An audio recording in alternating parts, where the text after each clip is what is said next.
everyone's enjoyed their lunch? Yes, good.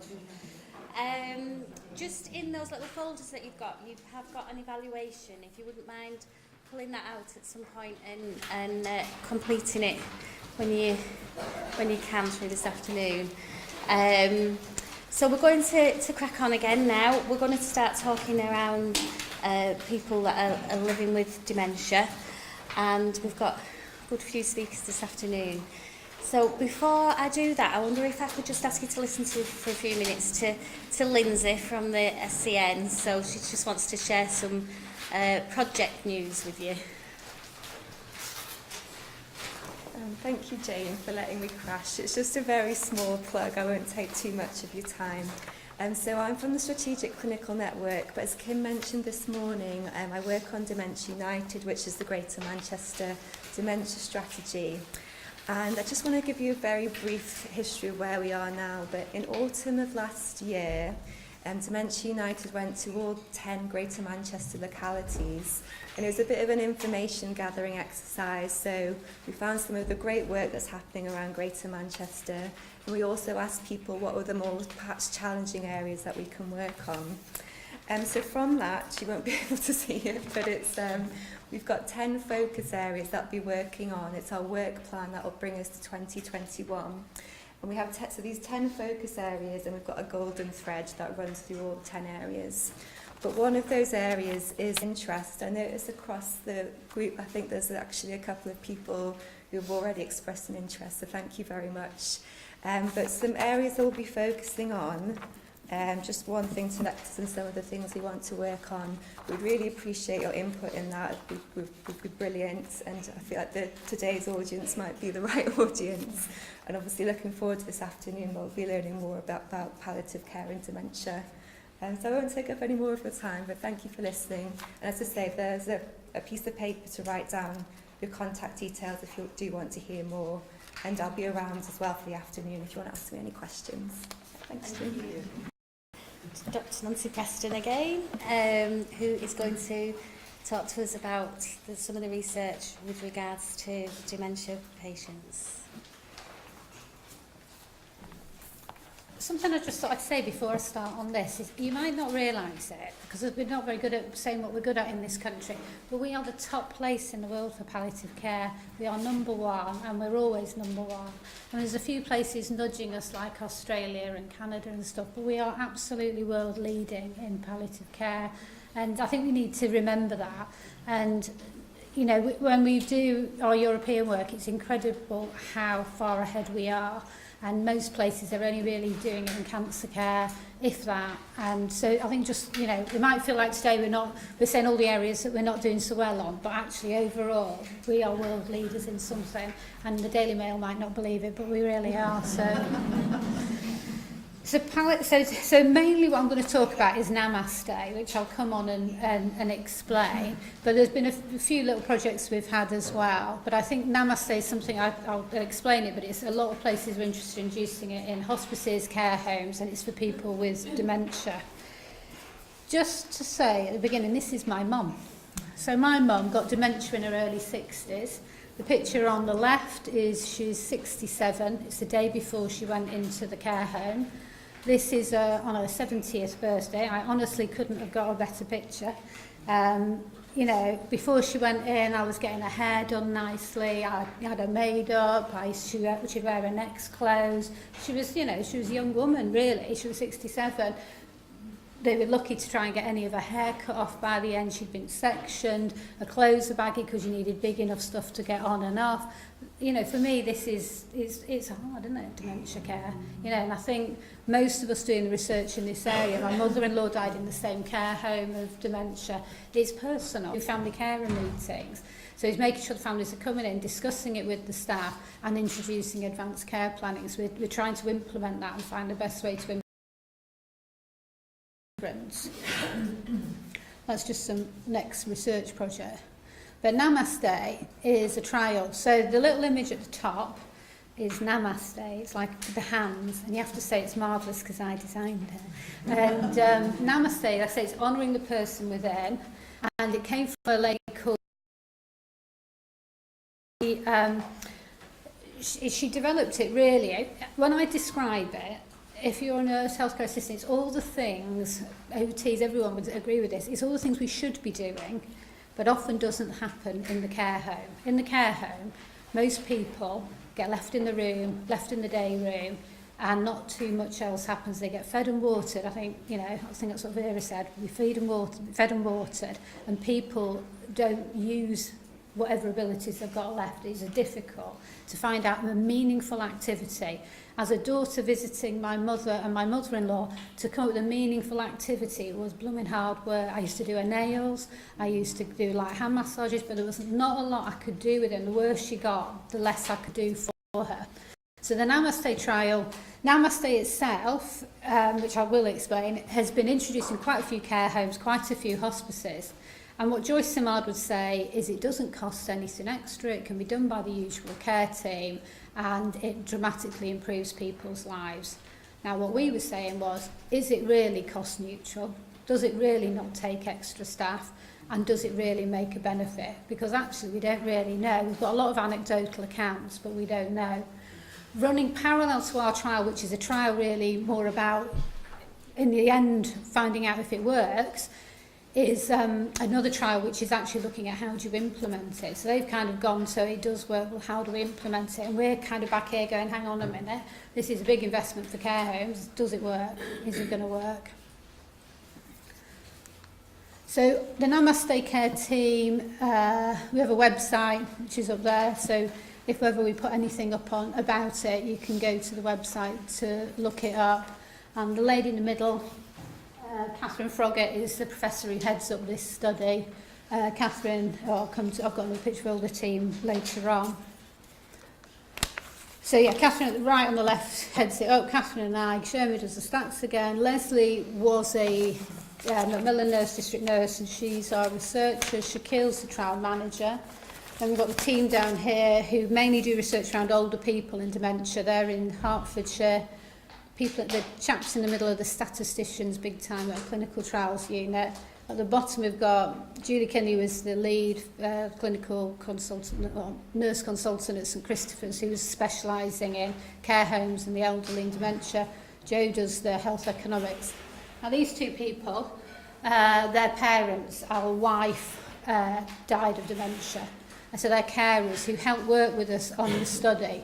And throughout the whole study, we involve families who have been affected by dementia. So we have a separate group, and in that group we have this marvellous character called Gladys, and Gladys is brilliant. She's in her, I guess, late 80s, possibly 90s, and at the beginning of the study she was caring for her husband at home. He had an event, he went into hospital, and all his routine went, and Gladys couldn't get him back. And he ended up in a care home. And she's been great because ritual, routine, keeping things similar are so important in dementia. So they've really helped us think about what are the most important features of what Namaste can be. How do we do a trial? What's fair to ask someone? And, you know, at the same time, another of the chaps who's involved in it, just looking through our tools that we're measuring, what's the impact of a study, it freaks him out because he thought, I've got all this to come with my wife. You know, you have to really work with people and help them. You're not asking them to do a small job when they come on these trials to support us and help us. So why Namaste Care? So as I said before, 76% of all deaths in England and Wales will occur in care home facilities by 2040, and we see dementia-related deaths. And, you know, dementia is one of those things where with the best will in the world, it's very hard to keep people at home. We found it was very hard to keep our parents in the same care home. I think my mother-in-law had 3 care homes in the last year because they couldn't cope with her challenging behaviour. And Namaste Care is trying to work with patients to try and get into them and tap into them to try and, you know, maximise what they've got left. So dementia, even one of the first things I always do is give people hand washes, and not just with a wipe. So they might do things like have a flask of hot water and some little towels, wet it, wash their faces, and, you know, just something really simple, just to freshen people up and feel a bit looked after. Sounds and music, the room might be scented unless I'm in there. Touch and memory. So like I said about things like with the sawdust, it might be something from the past. There's one guy on the trial, and I think he's in his 40s, hadn't spoken for a year and is now speaking. The care home staff are blown away. It's anecdotes, that's one person. We need to see over a bigger group what's happening. And then you end it with a farewell. You might up the music might get a bit more lively so that it's, you know, the session's ending. We want people to wake up to maybe go down for lunch or go down for tea, and you say goodbye. So 2 hours twice a day, appreciative, affirmative, giving people attention, meaningful activity and touch, person-centred. So I'll just nip that. So what we're doing is a small study to see is a big national study possible. So can we recruit enough residents? I mean, the first issue we had was, can we recruit the care homes? Now that was a lesson for us. We went through a care home provider and they said, yes, we've got, I don't know how many they had, maybe 12 homes. We can get all the care homes for you, nursing homes you need. And in fact, they didn't, I think they recruited one in the end. And I think that was something about the managers telling them to do it. They didn't go down well, and in the end what we did was got people who just said, we put out a call to care homes, we knew, we rang round, and people go, yeah, we'll do it, we'd love to do that. And you know, and that was a much better way about recruiting the care homes. So can we get enough residents? So they had to be residents with quite advanced dementia. Did the care homes have that, or did they just have 1 or 2 people? Because you need enough people to make the room work. Do the staff want to do it? Are the staff engaged and bought in? And I think, you know, we had the first meeting with all the staff, which is predominantly healthcare workers, I say, healthcare assistants. They, you know, came up to Lancaster with a big meeting day, started our training. You know, one care home brought 10 staff with them. So, you know, I'd imagine most of those staff, it was their day off. But they, you know, they all came. It's been amazing, the buy-in from the staff. Do they have the time to do the measurements we needed them to do to see if it works? So it's actually quite intensive for the staff as well. And what can we compare it to? So what does usual care look like? So we have control homes. So not all the homes do it. We have control homes where we're just looking and observing what goes on in the day room, measuring the outcomes on similar residents to see if it makes a difference. So as I said, we came up with the Namaste guide, which every care home got, and ultimately we hope we'll be able to release that and use it, and other people, homes and hospices and the likes, can use it as well. So the feasibility, so it commenced in January. So all this has gone through ethics now. We've got this cluster randomised controlled trial. We have the 8 homes. We initially had to recruit 4 in each home, and once we got the first 4, we've been going for a month, then we carried on recruiting. We've got the care home staff and the family members. Now, you can imagine consent for a study like this is difficult. These are people who do not have capacity. So we had to get what we call proxy consent. So the family member would consent for them. Well, families don't always live nearby anymore, so that's difficult. So you've got to try and talk to families. They live away, they're filling in forms. They actually found that quite onerous. Not the form, but I'm consenting my relative to take part in research, and this is without capacity. Some people were okay. Straightforward as we thought. And then also, if you haven't got family members, then you need a different type of consent, which, you know, most care homes have a procedure for that, because they're often having to act in the best interest of their residents. So we had 6 homes delivered Namaste, 2 were the control. So again, you're getting buy-in from homes that are literally just going to collect data for you for 6 months. And at the end of the 6 months, we're introducing Namaste Care to them. But you needed to get them to be willing to do that. Most people want to try the intervention. And in fact, one home that got randomised to the intervention, we so wanted to try it, they just introduced it. And that was the end of that as a trial site. So it's really hard to do research in this area. So then we helped them create the Namaste intervention. We've done training in the homes, training out the homes. They've recruited the residents, and then they recruit a further 4. So overall, they had a clinical person with overall responsibility, which was usually the sort of the nurse in charge. And they were called, what in our terms, a principal investigator. And these things are important because an ethics committee requires them. So again, this is about getting people who aren't used to research actually taking on quite serious roles. And then there was the Namaste Care champions, who were sometimes a healthcare assistant, sometimes were an activity coordinator. And then another person took on the lead for the research. And then they used this dedicated space for the care. So I think I've said all that about twice a day. So ideally there were two care home staff in that room. Now if you've only got 8 people in there, that's a big ask out of your nursing care home staff. And Joyce would argue that whilst the people who are in there for the 8, then the other people outside have got less people to look after. So she thinks it balances out. We're doing a big health economics component to it, and we're asking the staff, did this work in practice for them? Is this true or not? And different staff may lead the sessions. We want different staff to, because you want the training and the learning to be shared. Because one of the knock-ons of Namaste is it hopefully carries on during the day. That same attitude and same feeling. It's not just happening in Namaste Space. There's another study doing it with family carers in the Netherlands at home. So there's a whole different range of things. Like I said, it doesn't have to be a room, but ideally. So in the space, you want recliners, you want nice chairs and meaningful activities to stimulate the 5 senses. So here's a sort of fiddle blanket, so people can fiddle and do things. In the video, the lady was carrying what they call a lifelike doll. And my mother would have loved that. I wish I'd known that you could get those. She would have, I think both my mother and my mother had teddies and stuff, but a lifelike doll, they would have, she'd have loved that. So it's things to really stimulate you and do things and get attention. There's nothing new in this. This is, like we just said, good care, but it's been concertinaed down. So how are we measuring it? Well, we really struggle with this. So our main outcome measure is quality of life. But the funder said, well, we want an objective measure. And we're like, thank you very much. So we're actually using a bit like a Fitbit, an activity watch, and it can record how much people move, and it can record how much they sleep.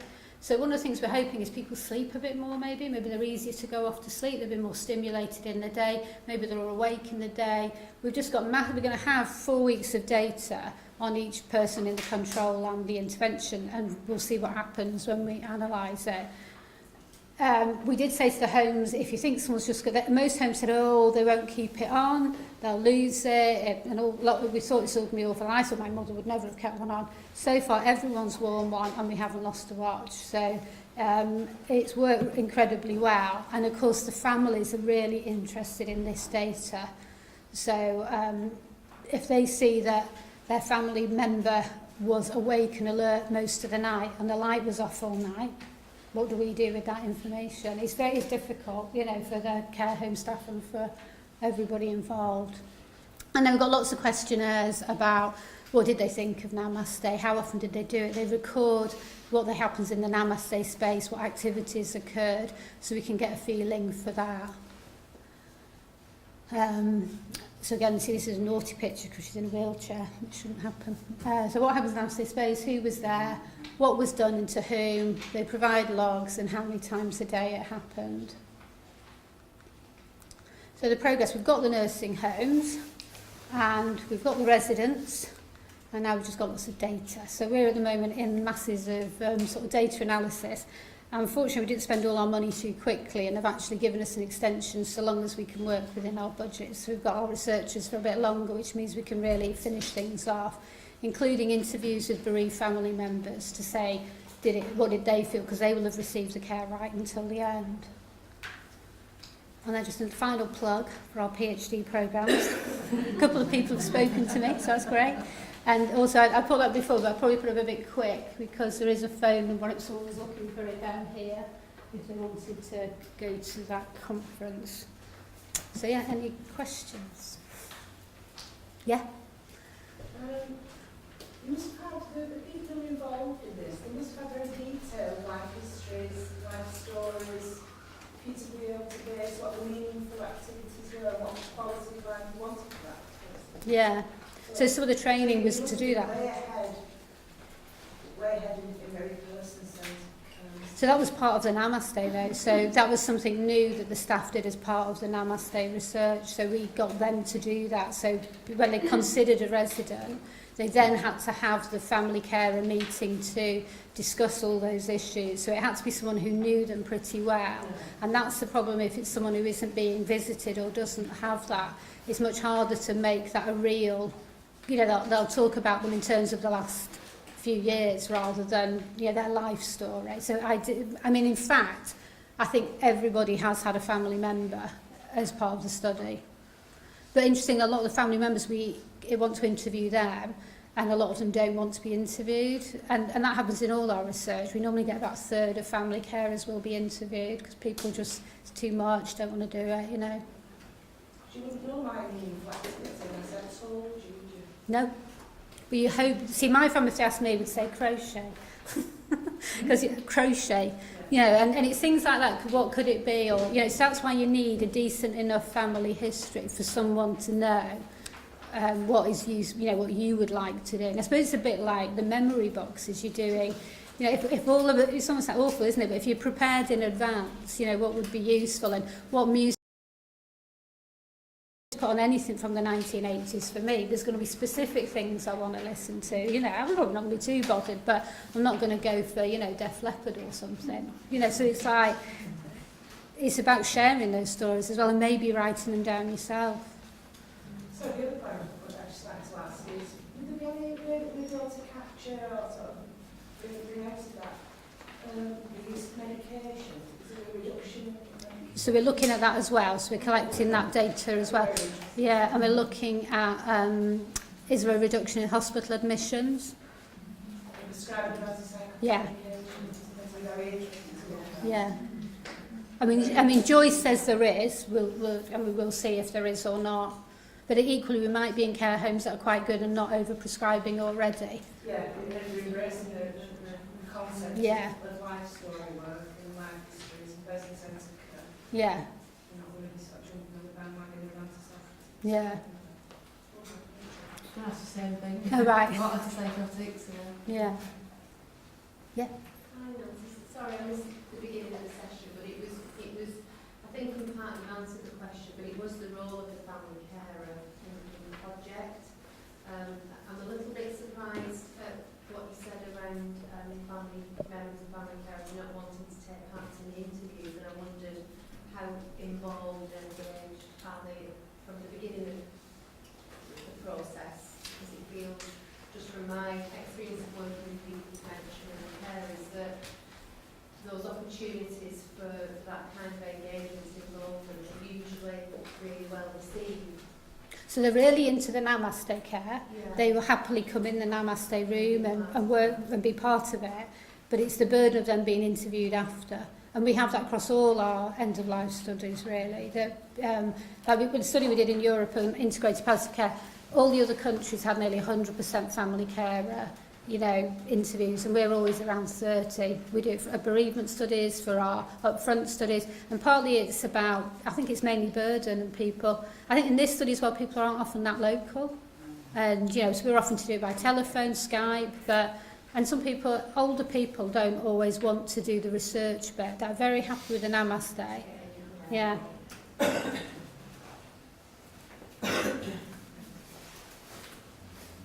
Any others?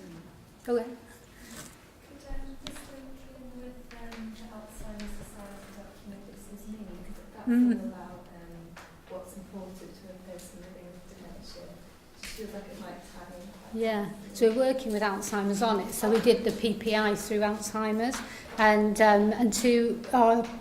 so all of our representatives came through the Alzheimer's Society. So they've been helping us with that. I'm a family carer, and I'm really interested in this lack of interest by family members. Have you considered, or are you already linked into Dementia Research UK? It's not so much those sort of people. Those people will do the interviews. It's when it's just your normal average person. And people confuse things like research with market research. I don't want to be bombarded by phone calls. There's a misunderstanding about research. There's almost like, all this blind telephone ringing, I think, has really made life difficult for people because they don't see the difference. It's the same thing. So I think it's something about the burden of it. Once people do it, and the people who do it, they love it, and they will be interviewed for 2 hours. But it's the people realising it's actually okay. And I think some people think, maybe they're being tested, am I going to say the right answers? And of course, it's not about that, but it's very hard to, it's hard for us to access them. So often in research, we're going through someone else. So we can't do the invitation because of confidentiality as researchers. So you're relying on nurses, doctors, health carers, recruiting the family member and describing the importance of the research. And I mean, I did a study where I interviewed staff about why they recruit, who they recruit. And in hospices, they generally said we recruit people, this was patients, who are young, healthy and positive. And I'm like, in a hospice? So if they're grumpy, unhappy with their care, we wouldn't recruit them. But they're exactly who we want, but we can't do it. So you're reliant on second-hand people doing it for you. Yeah. It seems such a positive intervention, but did you have any negative results from the patients themselves? We've not from the patients, but there has been one family care member I think didn't like necessarily their relative being in a Namaste Space when they came to visit, and they wanted to speak to them on their own and be with them on their own.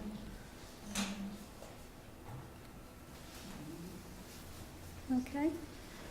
Did you consider family members being part of the sessions with them? Yeah, so they can be. So at the beginning we go in and we did a session with potential family members. Again, whether they're the people who actually eventually sign up is a different story. But we said, they could either be trained up or they can just come in the room and do it. And for me that would have been great because it would have given me a meaningful activity, to do something with my mum sort of thing and things to think about. Okay. All right. Thank you very much.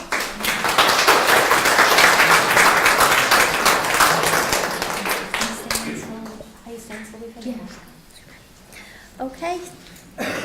Thank you very much. That was really interesting, wasn't it? And the Namaste project is something that we're trying to look at here from the hospice as to whether we sort of do some work with some of the care homes in the area next year. So, yeah, it's really interesting. So can I introduce now Margaret Diggle, who is the mental health outreach nurse for Haywood, Middleton and Rochdale, and she does a lot of work with us at the hospice, and I think some of the care homes may recognise her, but she's very active with all the care and nursing homes in the borough. She wants to love it now. Haven't a clue. Vera, before I start, this is on the back of what you said about technology and over 80. Technology 60 and over. I don't even know what this is. She said, "Do you want that?" I said, "No."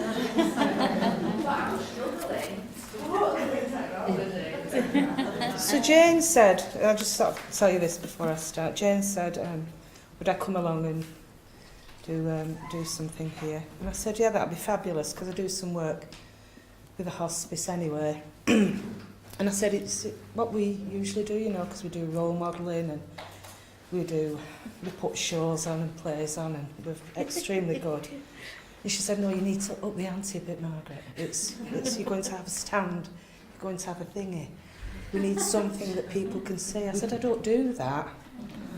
And I'm sure people at NASA have found it easier to send a rocket to Mars than I have to do this. To such an extent that Claire actually said, when she came back off leave, Margaret's got something on the system. Yeah, Margaret's got something. It is all my own work. It is up to date. It is the statistics that I'm just going to show you are extremely relevant. And from a research point of view, they're in date. They're sort of last year, stroke this year. I haven't a clue. I haven't a clue what she's got this thing. Is it a fob? Just press that one. Is it okay if Jane does it? Sorry? Oh, me please. So I'll just tell you who I am. My name's Margaret Diggle. I'm a mental health outreach nurse. I work for Pennine Care, and I'm a home intensive treatment nurse as well. In the hours that I have left available to me, I'm a gatekeeper for the mental health beds at across the North West footprint.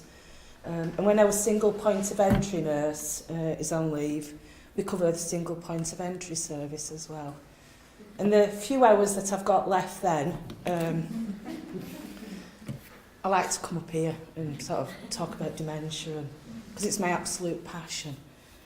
I'm a qualified mental health nurse, and I'm an end-of-life champion. I'm an end-of-life champion in the fact that I don't profess to be an experienced, palliative, knowledgeable nurse. I've just got a bit of a mouth on me that likes to talk about equality, dementia, end of life. What's the difference? They're a group of people that have got different diagnoses, haven't they, from everybody else? I've worked with some wonderful people. I'm looking at Kim over there, we go back years, and we've had a blast talking about this. Unfortunately, we still seem to be talking about the same things. I think that's fortunate, Margaret. Yeah, and I'm still sort of extremely passionate. I'm extremely nervous, and I can't believe how nervous I am today. I wonder if it's because this is very official. My lipstick's a little bit crooked. I've got coleslaw on my dress, and there's a camera pointing at me. So I wonder if that's anything to do with it. But I hope that I do this some sort of justice, really, because it's so desperately important that end of life is end of life. That's it, isn't it? Why should it be end of life and dementia, end of life and something else? It's not. It's end of life. I've had exposure to some wonderful. It's my sister's anniversary next week, and she had an absolute. She was only a very young lady, and we had an absolute ball when she died. It was such a blast. And she had 2 small children, and my children were still relatively youngish. They weren't small, but they were sort of early teenagers. And we embraced it all, believe it or not. She right from diagnosis to her actually dying was very short and sweet. But she picked her hymns, her readers, her pallbearers. She was an extremely nosy lady. She picked her plot of land that she wanted to be buried on, which is right at the top of Haworth Moor, so she can see everybody that actually comes in the graveyard. And because I had such good exposure, we had such a good experience of that, my children did, and they saw that it can still be very enriching and satisfying and rewarding being around somebody that's having good end-of-life care, that they have no sweat about it now. We have a very black humour in my family. They know that I've done my life story work. They know what I want. You know, I don't want an ambulance, I want a priest. That's really important to me. They know where my life story work is. They know that for my mental well-being to be really good, I wrote it on my life story work is that to make sure that I've got my fags in my pockets, that I've got access to daily gin, and gin, his body, and a pair of wellies.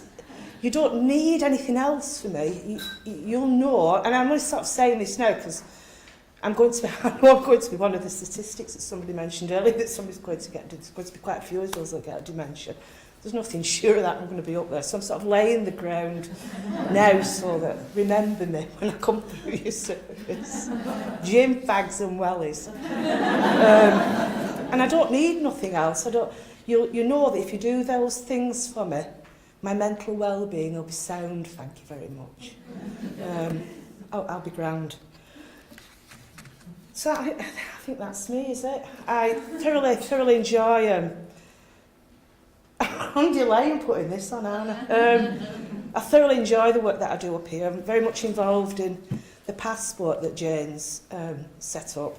I support her with one of the modules around dementia, and there's a few people that I recognise. There's a lady, where's she gone?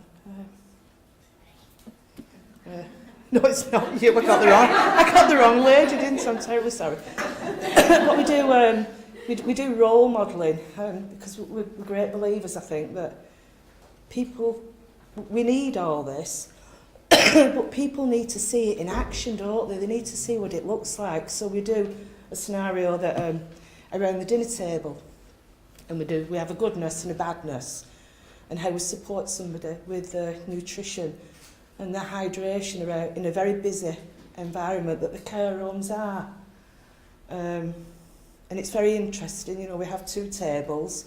We have a table that's very person-centred, and it's very much about the patient and about the diagnosis, and then with extremely skilled, knowledgeable, caring staff. And then we've got another table where it's complete and utter havoc. And then we ask sort of the audience to pick out, you know, the qualities and the best and the worst bits about it. So it's very sobering, I think, that people actually see, oh God, I did that last week. You know, and never give it a thought, really. So we do that as well. So press a button. Is it? Is it a life-limiting disease, illness? Not necessarily. It will eventually, but not immediately. It's not, I don't think it's immediate. I think it's very much a life-limiting. It is. We've got quite a short duration. We've got an incurable, progressive disease that's incurable, unfortunately, at this moment in time. Keep up, Jen, come on. Palliative care. Sorry, should I be doing something with this? The World Health Organisation, this is 2002, but it's as relevant today as what it probably was when it was actually written.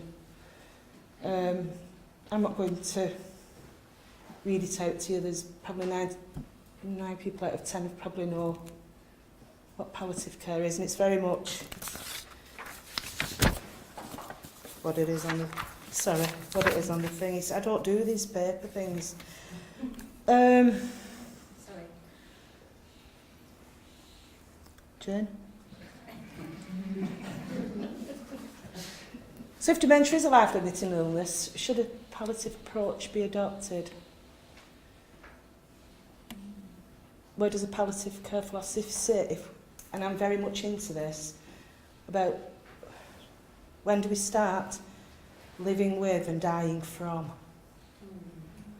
Because we can still have a blast, I think. We have such fun. I have such fun on a day-to-day basis with people who have got an advanced level of dementia.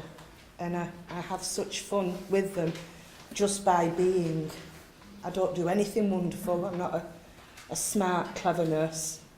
I'm just somebody that's got a sense of just sitting and being. I like that word, being. I don't do nothing.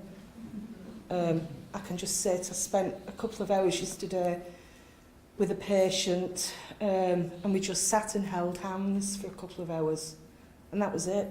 She didn't need anything else. She just needed that recognition that she was worthy of somebody else to hold her hand and not be having to do a task. I wasn't a task, I was just somebody that happened to be around at the time. Believe it or not, I was doing some mapping for another patient because I'm a dementia care mapper as well. Unfortunately, the other patient didn't fancy being mapped, so I spent some time with this lady. And we just sat there, and it was just, that was it. It didn't cost nobody nothing. It was nice as a professional, just to take some time. And I was just holding this lady's hand. And does dementia care embrace palliative care? I'd like to think it does, but I'd say in reality it probably doesn't do. Are people with a dementia excluded from a palliative services? I'd say indirectly they are, I think they have. We never know when people are coming to the end of their life. The referrals that we get through the mental health services are always about people whose behaviour has become problematic. And that problematic behaviour can be somebody that's extremely vocal, physically and verbally aggressive, but people forget that behaviour that challenges services can be that lady that's just very sat quietly in the corner, not eating and drinking anymore. That can be as challenging to services as somebody that's in your face, because you can see that, you have to deal with that. The lady who's causing no problem over there is all right, thank you very much. People that find it, no, go on, I'm right, yeah. And do we do all this? Do we sort of look at people's spiritual aspects of life?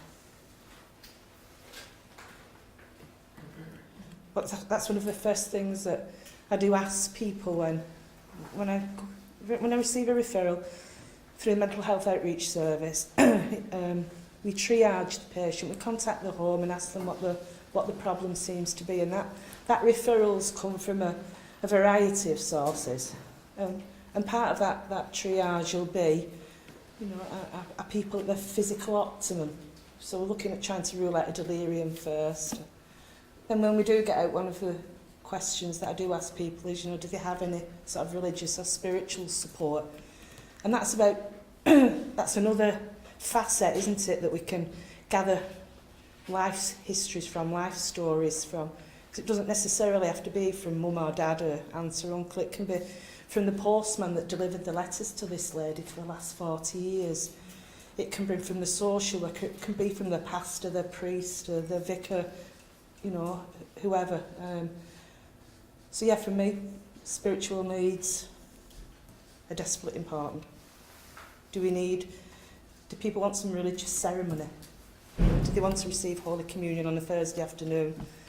Do they want it on a Sunday morning? Do they want to go to church? Do they need rabbis coming into the home? They haven't the time, the resources, the care rooms, unfortunate, to look at people's spiritual side, because they're just dealing on a day-to-day basis with making sure people are fed and watered, unfortunately. That's the reality of what we're working with. When do you stop living with dementia and start dying from it? Can you die from it? Yeah, we can, unfortunately.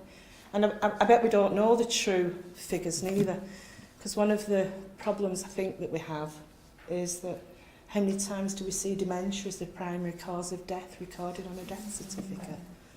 So we're probably not capturing the true numbers really of people who are actually dying from dementia.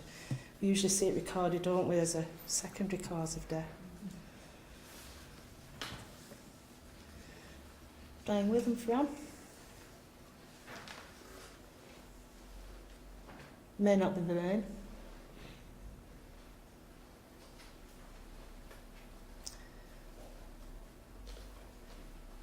So they're just things that I sort of, well, just gather my thoughts in, I just thought throw them in. And these are some figures. Notice the dates. And unfortunately, ladies, it's us that are ladies, females, and Alzheimer's, the biggest killer. So you can have all this if you want, I think.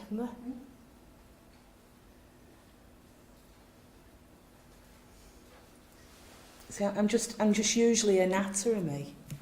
Just sort of just study going, let me tell you about this one, let me tell you about that one. So I'm probably letting Jane down terribly here by saying, and this we have here. Go on. And yeah, we've said that, don't we? It's not always recorded. I mean, look where it is there. It's quite way down. And this is some of the referrals that I get, say that people's their behaviours, they're becoming more agitated, they're not eating and drinking, he doesn't walk anymore.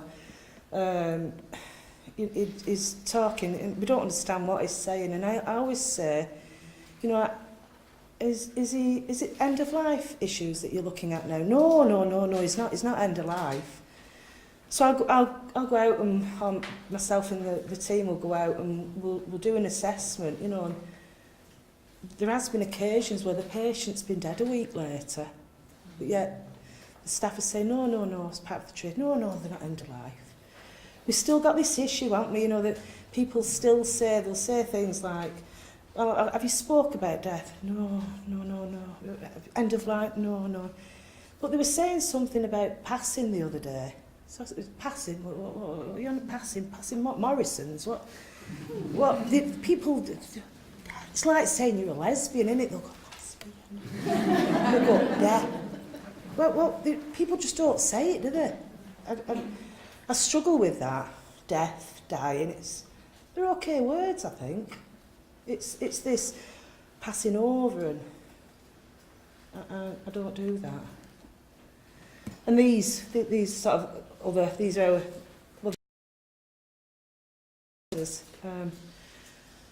and we have no problem at all applying these to any other group of people. We put a dementia in it and it don't apply. It's like they're a group of people that have just been beamed in from somewhere else.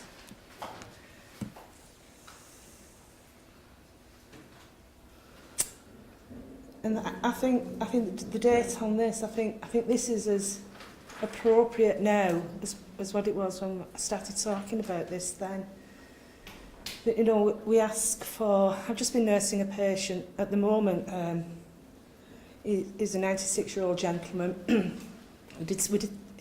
We'd done some life story work. His family had done some life story work. He was a fabulous gentleman. Whenever I used to visit him, we used to talk about his time when he was in the army. He was a chef. He used to look after his boys. He went without food so that his boys had the strength to go and fight on the front.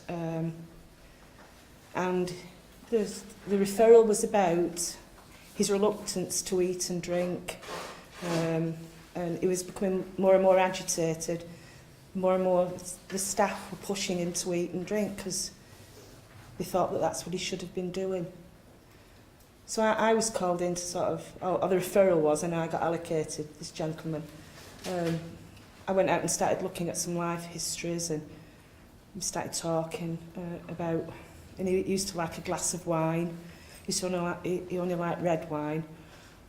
And yet the fluids that they were giving him were tea, coffee, they were in mugs, there were loads of milk, and he wasn't a gentleman that ever, he drank things like that. So what we did was we just used some plastic wine glasses that I got from Asda, you know, the disposable ones that you're taking on the train when you're not supposed to drink, but you get your glass of wine and you pretend you're posh because it's in a plastic. I got him some of them. And he used them to drink his blackcurrant juice out. It was all kidology. But the man was hydrated, his mouth felt a little bit better. He was taken to his bed more because he was unable to mobilise. And he was end-of-life care, you know, we needed anticipatory meds in, we needed a pressure-relieving mattress in, and we got all them in, and he had a lovely death. He died where he wanted to be. And I know he had a lovely death because his son and his daughter sent me a beautiful card, and they phoned the office to thank the team for looking after him. So we knew we got it right. And we get it right more times than we get it wrong, but it's just unfortunate we're not touching enough. You know, it's you guys, isn't it, that can go out and touch somebody else and touch somebody else and touch somebody else, so that eventually we're not talking about this, we're just talking about end of life per se, aren't we?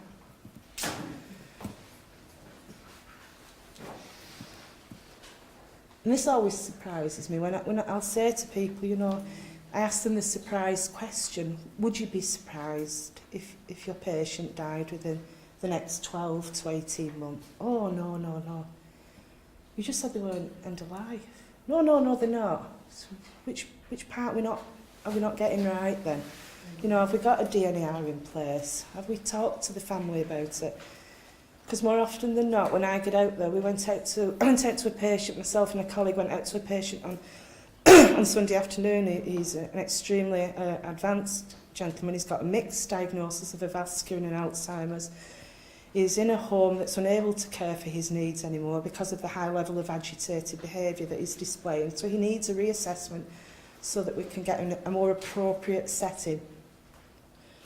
His son and his daughter-in-law were out there when we got out there, and that was the first meeting that we'd had with them, and it was just so unfortunate that I had to say, you know, I'm terribly sorry this is the first time we're meeting, but we've been called out as an urgent because we need to do a reassessment of your dad, because he's no longer able to stay here. The staff can't manage his agitated behaviour. And he actually said to me, but we can fix that, can't he, and he'll get better. So straight away, I've only just met this gentleman, and I'm having to talk about, no, he's not going to get better, unfortunately.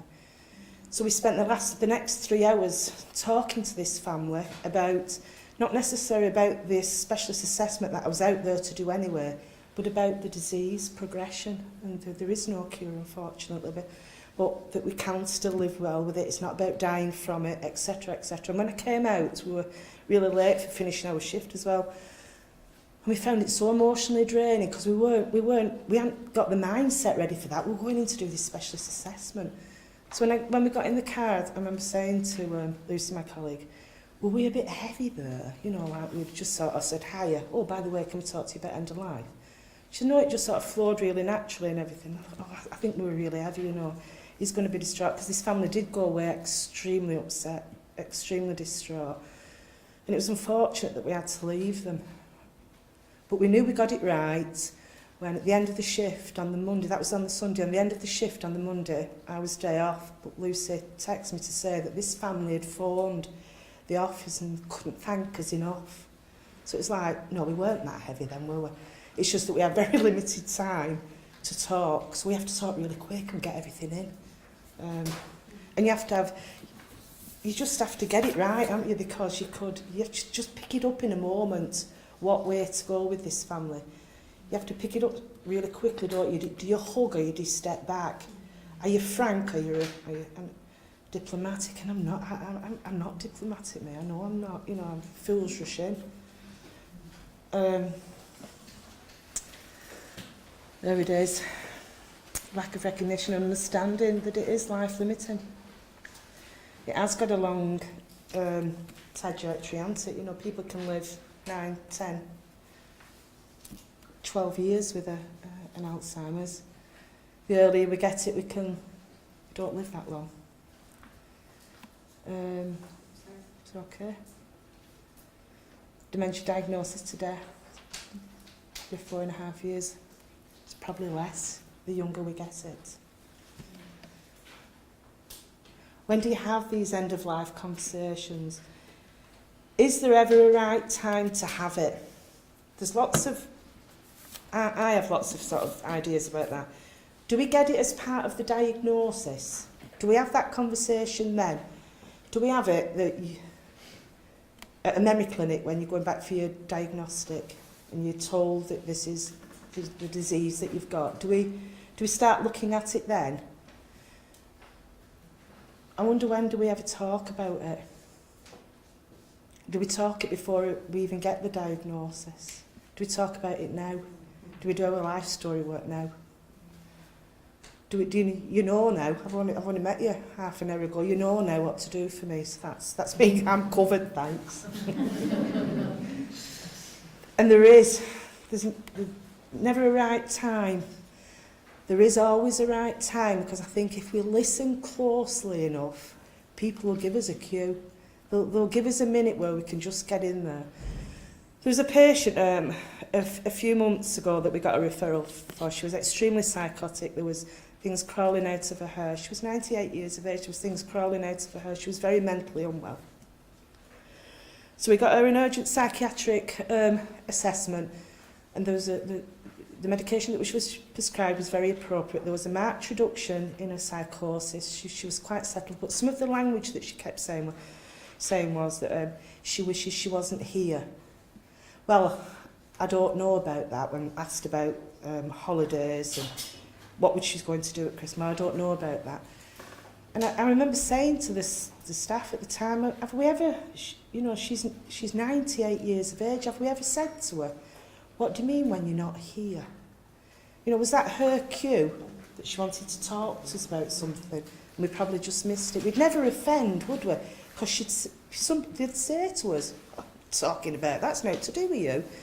But is it because we're uncomfy? You know, that we don't say, what do you mean when you're not here? Why, where are you going? And some of the staff saying, well, we said to her, don't be daft. She's not being daft. She's 98. How can she be daft? Don't be rude. Is she? Why do we not say to her, you're frightened of what? You know, what you're not going to be around for at Christmas? Do you want to talk to us about anything? She says, no, that's grand. But at least we've given the opportunity to start something, haven't we?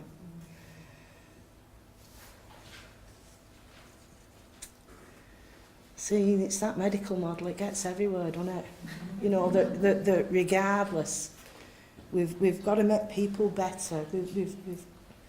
We'll go through a barrage of medication to settle this behaviour. We'll go through a barrage of different care homes and safeguarding incidents and etc., rather than getting appropriate services in place, because actually they're in the dying phase of their dementia, and it's all right to say that. There's nothing the matter with it.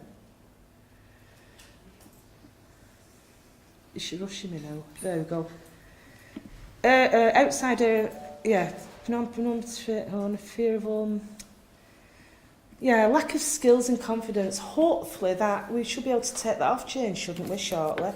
That because there's going to be enough people from the care home sector that's going to have come through the passport training, that they're going to be highly skilled. Are they? Yeah, they're going to be. The only worry is then that we've got agency staff that cover the care homes from 5 o'clock on a Friday till 9 o'clock on a Monday, when all the regular staff are back in place and they don't touch this training. So that's why you have mental health outreach nurses that work every weekend. And people are still frightened. People are still afraid of using that language. I think the feeling is that they've not done enough. They should be doing more. Did anybody watch what we call that guy last night? What we called Grayson Perry? About who? No, did anybody see it? No. Oh, it was really good. He's looking at the 4 rituals of life. I mean, he's mad anyway. I mean, he needs to access services. But he's looking at the 4 rites of passage, and of all the ones he did, his first one last night was death. I was like, come on. And it was just absolutely mind-blowing. It was very, very OTT. You have to be very open-minded about it, because I could see it going down like a bag of crock in some of the homes that I go to. Are we to have a ceremony before the dead? So what? But it was just... We just need to be a bit more creative and think outside the box. We don't. Palliative approach is often not adopted. You know, it's very rare that they even get the district nurses, the palliative care nurses in. They'll get a mental health nurse in because they think that it's behaviour that can be fixed. It can only be fixed, unfortunately, by person-centred, experienced, knowledgeable, skilled staff. And there is a role for medication. Right, we've done that with that one. The challenges. That's so sad that even now, family awareness of the condition, people are not aware, not always, that it is a life-limiting, incurable disease. You know, why do we not say that? We don't say it. We should treat at all costs. The grieving process, that's a very interesting one, isn't it? Because people could be grieving for years. And then when the patient does actually die, that throws up its own set of problems, because they've done their grieving and now they're absolutely, come on, thank God for that, I thought he'd never go. Because they've really struggled, for 8 and 9 years, seeing this person that they love and cherish and worship and idolise die before their very eyes. You know, so that when death does come, what they should be feeling, or what they think they should be feeling, they think it's very inappropriate, because sometimes what they feel is absolute joy.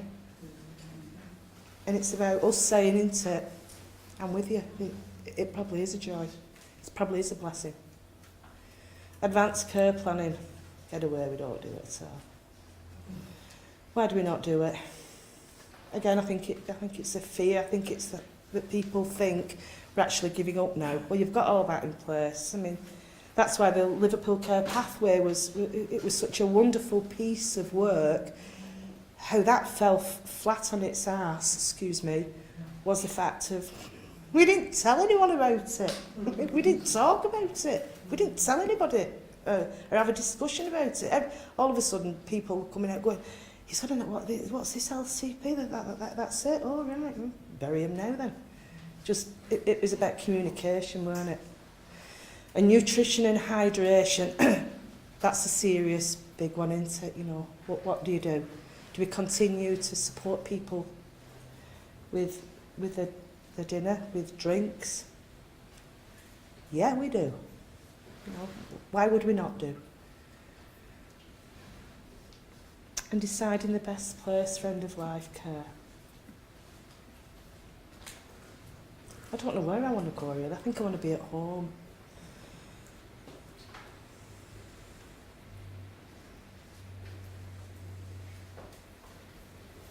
Yeah, keep in mind the goal of care. It's about enhancing quality, isn't it? We sort of briefly touched on that.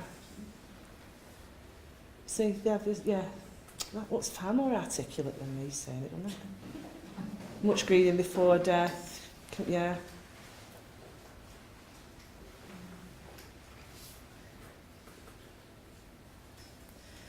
The people I talk to at the minute, you know, the biggest fear, and I talk to an awful lot of people in the course of my working week, is that if they had a choice about a life-limiting disease, people would choose a cancer rather than any of the dementias. That's how feared people are petrified of getting a dementia. And I wonder why that is. It can't be to do with end-of-life care. I wonder if it's something about care per se. It's been built yet that'll be able to tick all my boxes.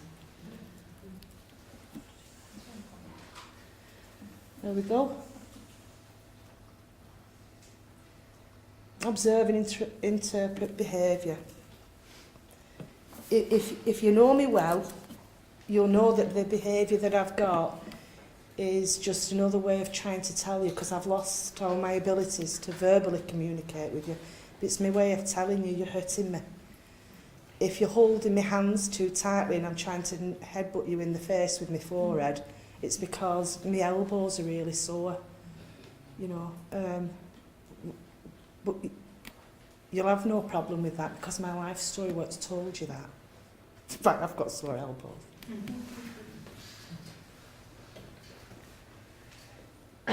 And that's really important, isn't it? Accepting the length, because people say, well, how long have they got then? And I say, how long do you think? I haven't a clue, but it's life-limiting. You know, they're not going to get better. Open and honest communication. What I know, they'll know. I think I have a duty of care. I think I have a duty as a human being. And I think I have a duty of fellow recipient of care, that they know everything that there is to know about it. You know, who am I to withhold information that could make life easier for a family, that we've got one person that's got a diagnosis and unfortunately it may be killing 4 people. Non-pharmacological interventions, that's the way forward, that's the way that we need to nurse people. We need more staff, we need more wonderful work at your universities throwing up with the research that we can go and badger people then for money so that we can provide this non-pharmacological intervention, that we sit and be with somebody, that we sit and just stroke somebody's hair, that we don't cut it off because we haven't the time to put it in ringlets anymore. Who told me that? Somebody told me that at dinner. Was she gone? I'm not. It was you. See, I thought I was losing my bloody mind then. Yeah, that we have somebody that we can stroke that hair, not get hold of the ponytail and cut it off because we haven't got time to put it in ringlets like she'd had it for the last 60 years, for God's sake. I'd be waiting down a dark alley to get hold of somebody if they did that to my mother. I mean, you know, and it is somewhere along the line you'd say, is it a safeguarding? You're dead right, it is.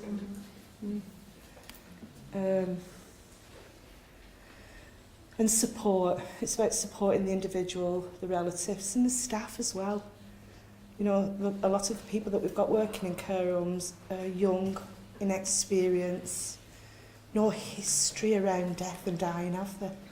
You know, the first person that they may be supporting with is somebody that they've built up a relationship with and they see them as their nana.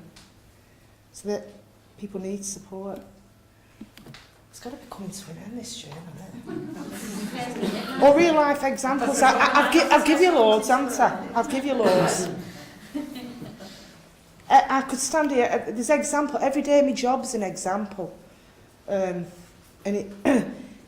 every day is a wonderful day for me because they're all different examples.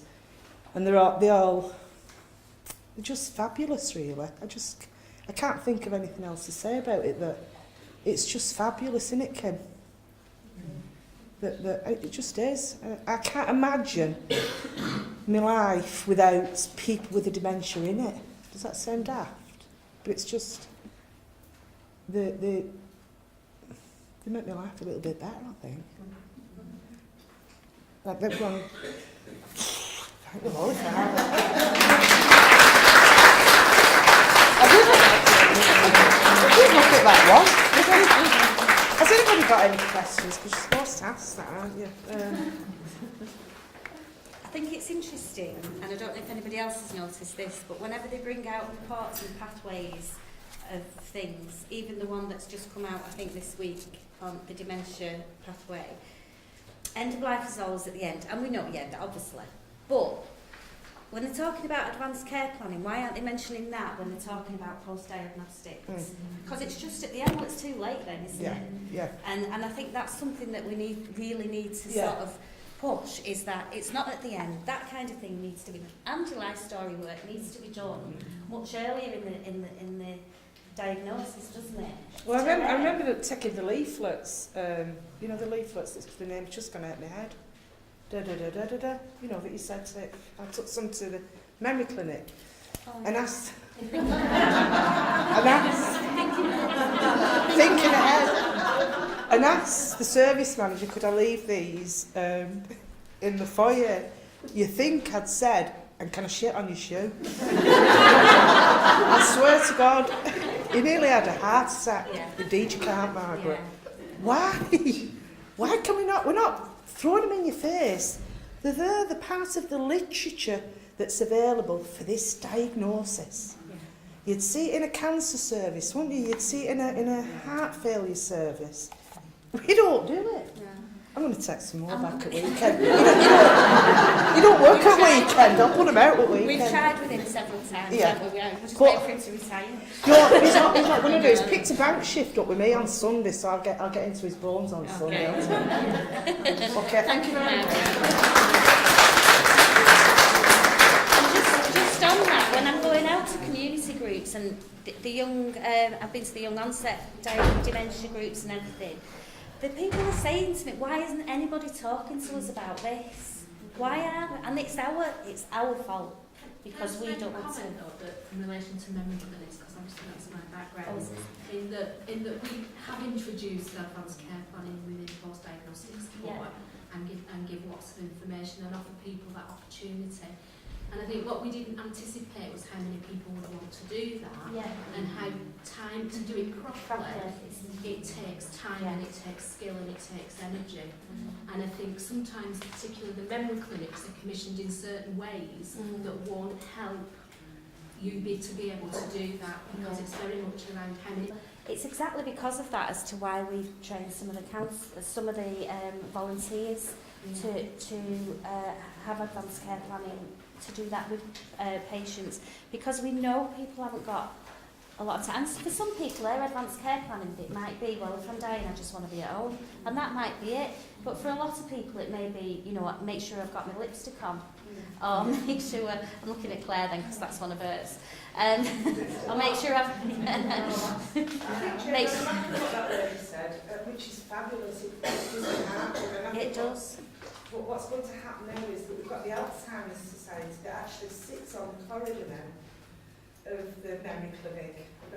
So as people are going to have instant access to members of the Alzheimer's Society that are far better resourced and better staff. We've got more money than us nurses. So please God, there will be a change. Yeah. It's just unfortunate. It's going to take time. It does take time. But there is a group of us who are to miss out on that, and we're the ones who were diagnosed years ago before that was available. And my experience of trying to have an advanced care planning discussion with my with my family doctor has been that it's taken me 9 months to get her to the stage where she's comfortable with it. Yes, absolutely. It's really difficult, isn't it? From the professional's point of view, it's really somewhere that they don't, not everybody, absolutely not, but a lot of people don't want to go there, and they don't want to start having those discussions. But for advanced care planning, if you're not in this area, but if you go on the Compassion with Dying website, they've got one that you can fill in online, and then you can just give it to your GP, and say this is it, so that might help. I think what's really important though as well is where we are society with the whole issue of death, dying and bereavement. So that there is absolutely, needs to be a greater emphasis on skilling up professionals, communication skills training. I believe all those things are really important. Yes, yeah. We do expect, I think, that GPs and other professionals will be comfortable with it, and it's quite a shock when you've got a carer of someone with dementia that's having to support the GP Yes. to get them ready for the advanced It is. care. It just doesn't make sense. But I think it is very much this is where it sits within communities and ourselves, our own families, our children, to sort of start to have conversations about this whole matter of death and dying. The people living with dementia, of course, the emphasis is more urgent, because ideally we want to have those conversations with our loved ones with dementia whilst they've got capacity to make some choices. Otherwise then you're into the realm of best interest. So, I've mentioned advanced care planning training before, and that is available across Greater Manchester. I know that Lindsay's probably given a plug for the work we're doing with Dementia United, bringing everyone like dementia together. A big element of that is going to be around difficult conversations and how we support people around that. We're really keen to, there's some great work going on.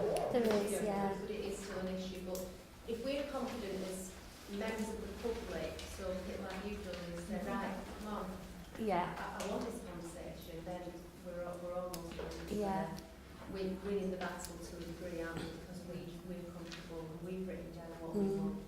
And that really is really important. So it's not all about the professionals. They do have a role, but we also have to be prepared as well. Yes, absolutely. And there are swathes of people living with dementia in the community, in the care of their families, who are not in touch with other services. Yeah. So from the support groups and things like that, is that something that they're not accessing or not able? They may not be accessing support care groups either. It's actually quite hard to find them. Yeah. People need transport and all. It's to look after the loved ones sometimes. Yeah. In HMR now we've got these neighbourhood teams, and within that there's wellbeing people and focus care practitioners, and that their role is to sort of go out and look at people that might be isolated, like the older population, and people with dementia, and see how they can link them in with services that are available in the areas. And I think quite a few areas along Greater Manchester are starting to sort of work that way with the devolution and with the integration of health and social care. I think they're trying to work towards that. But we also need to help guide those services as well, don't we, in our particular specialities, whether it's, in post-diagnostics and the memory clinics. And it's great that you're doing advanced care planning, in some of them. But we just have to keep working at it, don't we, and seeing where we can get. I think there's inconsistencies still as well, so that depending on, I know you talk about Greater Manchester, because we have what depending on where you live. Because, you know, on a personal level, my mum's got dementia, she's got a dementia nurse, she's been through a day therapy type service within a dementia service rather than within a hospice. And yet we're at a point where nobody's coordinating the care, so she's still getting appointments for routine follow-ups and things like colonoscopies, which is not appropriate now. And yet, if it wasn't for me, my dad would say she's got a letter to attend the hospital, so she should attend because she needs this screening role. It's like, who should be coordinating this? And I think that's the difference sometimes between cancer and non-cancers, is it's much, the pathways are clearer. And if you are referred into hospice services, there's that key worker often, and there is that coordination on what other appointments have you got and what else is going on, instead of seeing just that the dementia and not considering what else is going on, that whole holistic person-centred care. Maybe I feel as though it's still patchy. It is still very much. I mean, we haven't got admiral nurses in this area, but you know, and they do such fantastic work, really, don't they? So yeah, it's very patchy depending on where you live. I was going to not the same what you were describing. My father-in-law's got Parkinson's and dementia. And he was under our team, and he was in respite, and he became aggressive and was smashing things up, and he said, we've got 30 minutes and they're calling for the police. Now, he was one of the consultant psychiatrists, and I knew that, and the social worker that sat beside me were dealing with it. I said, oh, the psychiatrist. They did nothing in the mental health service. No. It was all our team that did everything. It's treated a lot like a social problem as well. No, it's an organic. I think people are very frightened of it, aren't they? Other professionals that are as involved with dementia, they're very frightened of it all, and you know, so it's something we all need to be working towards, isn't it? Trying to improve. I think going back to your point though, we're still in the dark ages where an awful lot of people are still thinking of dementia as a mental health issue. It has mental health impact, but this is a very physical condition, and it brings with it other complex health needs. Yes, it does, you're right. And going back to what you were saying, having a cancer diagnosis, you've got somebody overseeing it and coordinating things, and you just haven't. So maybe, and I don't know, I haven't got any experience of admiral nurses. I don't know, is that the kind of thing that they would then do? But they've disbanded that service. They went through lots of training and things. And then they got rid of them. And they were billing. Yeah, we haven't. No, we haven't got any in this area. It could be the challenge of getting hospices to embrace that. So the hospice, where I'm a trustee, we've employed an admiral nurse now, and then to link it with the care homes project. It might be that it becomes a vision of a hospice to provide palliative care to dementia, and if no one else is taking it on, maybe hospices can. Yeah, that's a good idea. I'll have to take that one. That's my next project one, isn't it? So can we get Claire on now to finish the day? Just to finish you off. I can tell you're all a bit fidgety, so if you want to stand up and then sit down again, you nearly did it. Have you got the clicker? Do you know the worst thing about speaking and doing any education is following Margaret Diggle? Because it's like you're the superstar of the show, and then it's the last person who comes on. So, all right, sorry. Well, I've got like 5 minutes, thanks to you, haven't I? So I'm Claire. I'm palliative care educator, and I've been at the hospice for 5 years, 3 years in education, but I've been a nurse for nearly 20 years, so I've got a fairly broad background. But palliative care is my absolute passion, and dementia is part of all our lives, all our work lives, personal lives. We've heard so much about personal experiences here, and I've been touched by dementia as well, certainly recently with my uncle dying of dementia.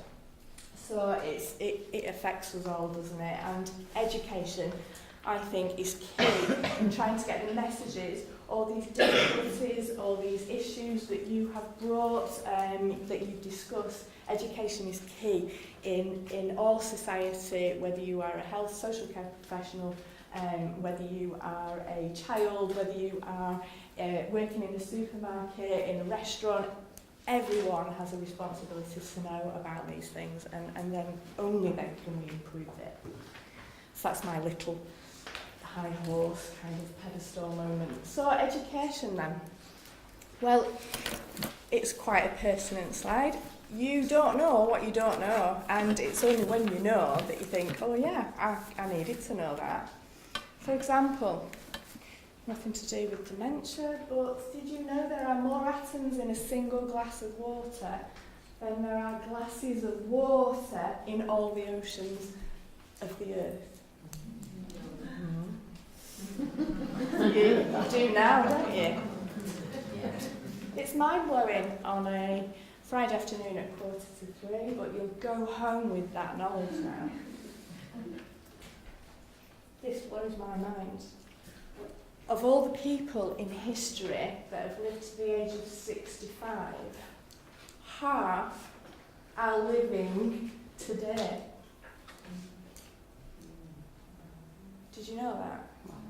Oh, good, because I want to teach you something.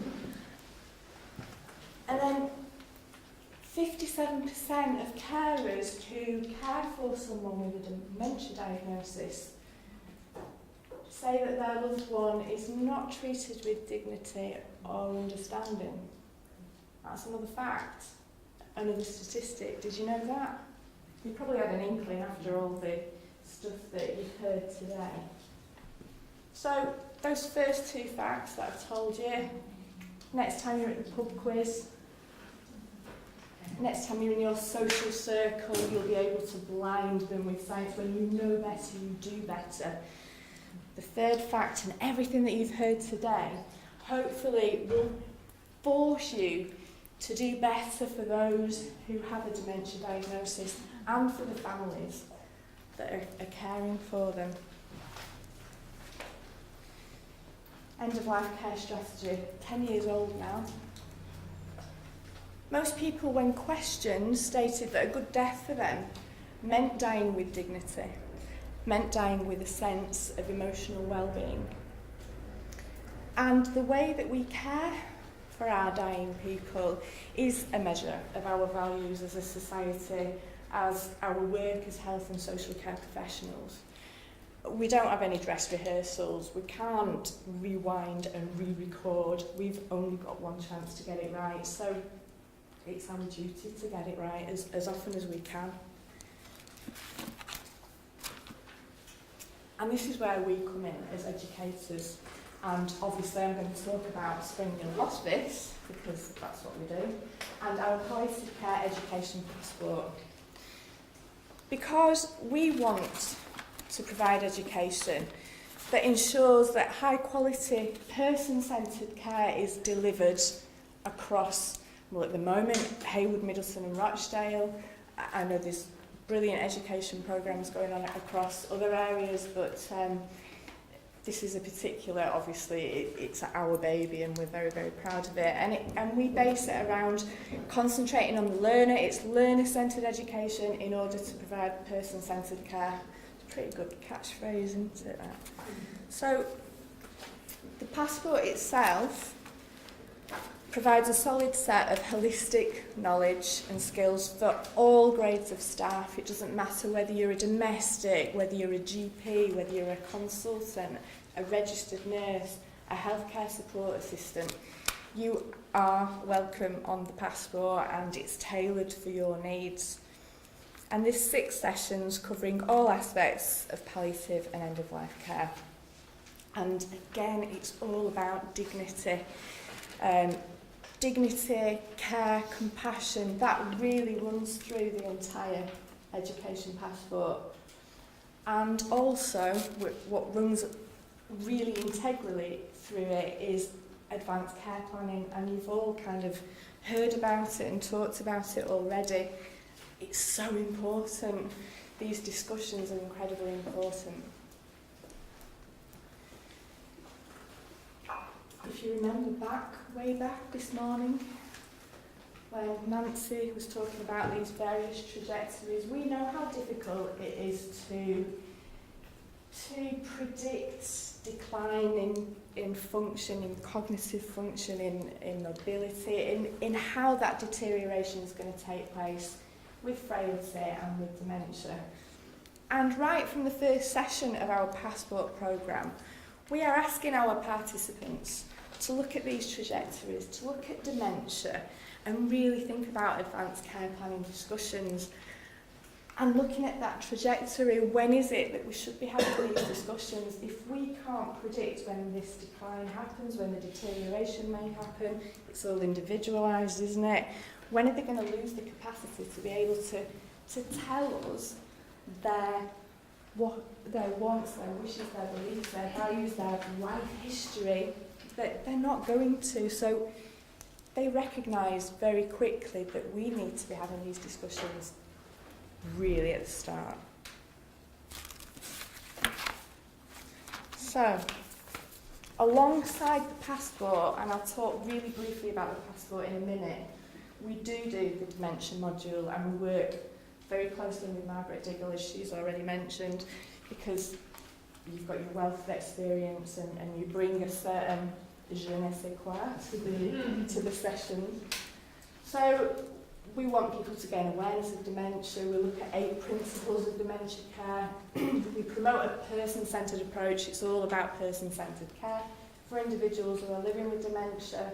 We hope that we improve confidence, behaviour, knowledge, communication and skills of people who work in social care and health services. We look at how hydration and nutrition can be improved, very important. We look about around mental capacity, best interests, the deprivation of liberty safeguarding procedures, and we look at the person-centred approach through discussion and role play, as Margaret had mentioned as well.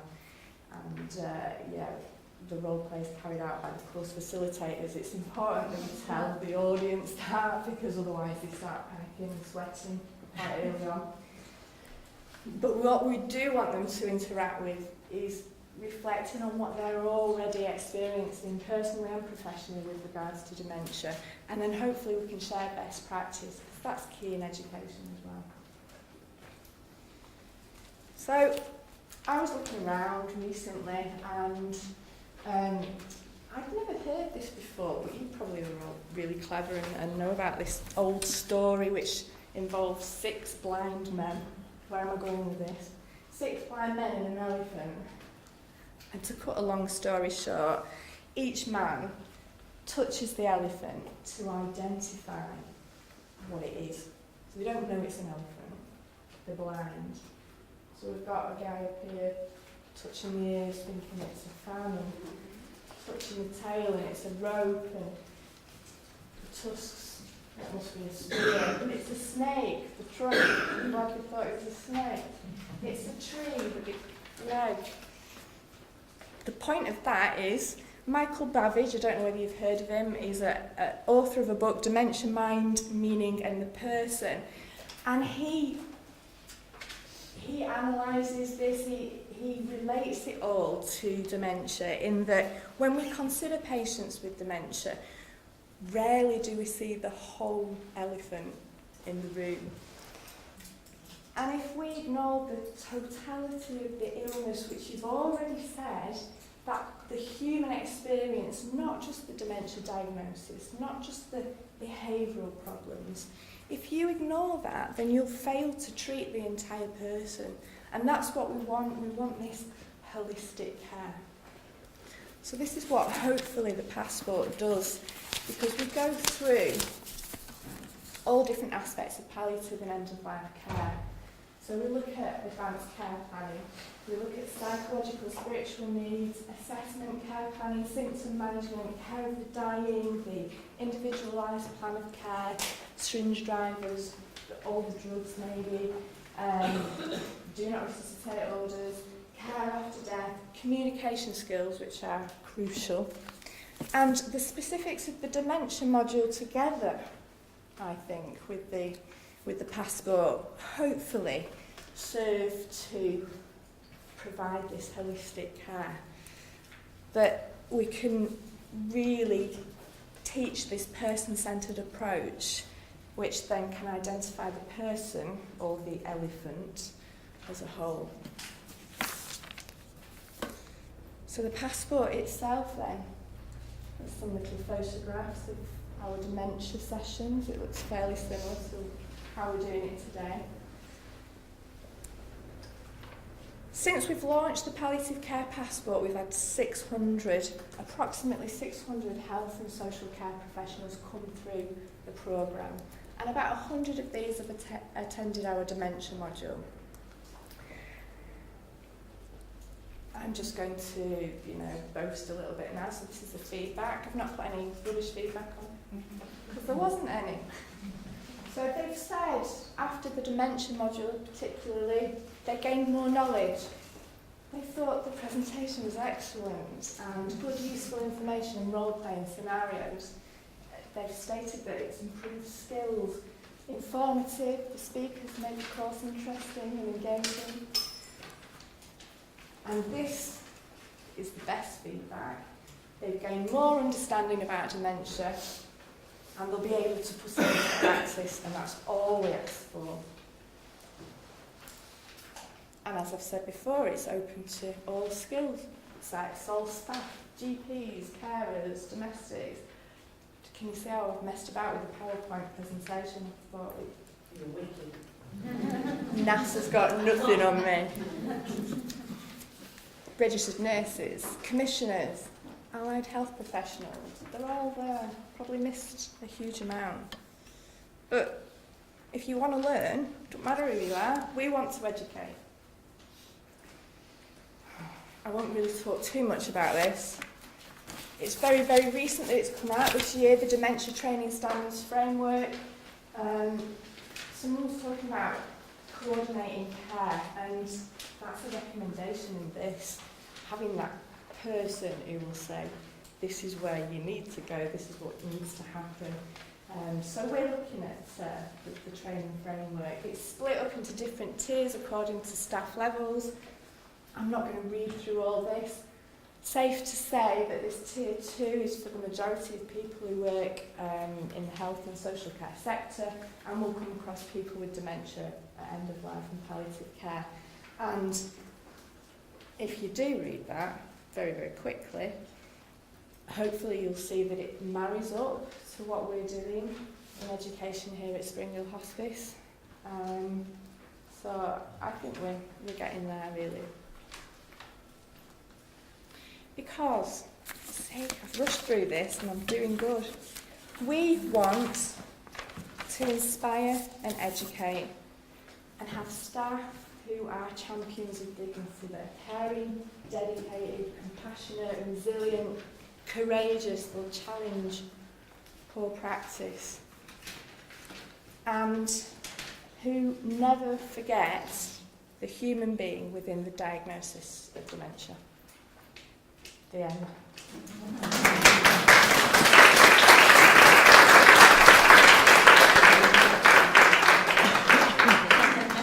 Any questions? I'm on a desperate score. You've got 2 minutes now to do your evaluations. Yeah. On one of the slides you have carers. I do, yes. Is that paid carers? Or Sorry, it is paid carers. It's something that we've discussed actually. Yeah, Very, very recently. we are thinking of looking to do something where it's carers coming, because I'll never forget when I did some dementia training with the Alzheimer's Society years ago. I think it was a 6-week course that I went on, and it was professionals and carers that would join on this, and I learnt so much. I got so much benefit, and I think everybody else did too, from listening to the carers' examples of what of what they'd experienced, some of the challenges that they had when they were caring for the person with dementia, and also the good points as well, the good days when things went really well, and the things that they enjoyed. So yeah, we are definitely looking at perhaps doing something like that where carers can come along as well. Well, I'm thinking just as well, as long as this is a very active conversation of the room, the contribution of carers into education and training, Yeah. whether that's Namaste Yes. We've got a two-way thing actually, that as we said at the beginning, you don't know what you don't know, and if you are a carer who doesn't know, an unpaid carer who doesn't know what's out there, the services, what to expect, we have a duty to tell them this. And yeah, I think that mutual education is the experts.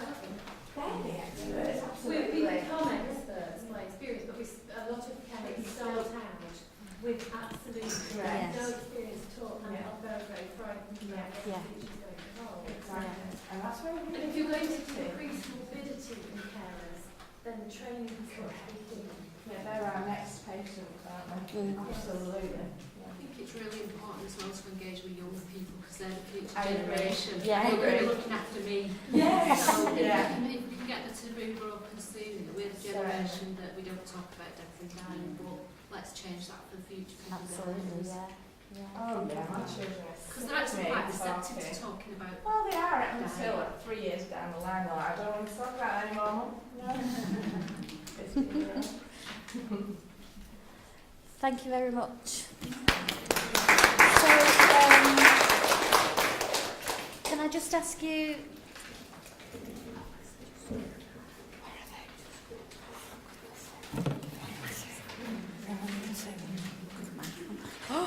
Hello. So, can I just ask you please to fill in your evaluations? And thank you so much for coming today. Hope it's been useful for you. Please, if you could leave your evaluations over on the side over there, that would be fantastic. And I hope you all have a safe journey. Don't forget Lindsay's expressions of interest form is also over there if you want to be involved with anything like that. Enjoy the bank holiday weekend. But can we first of all just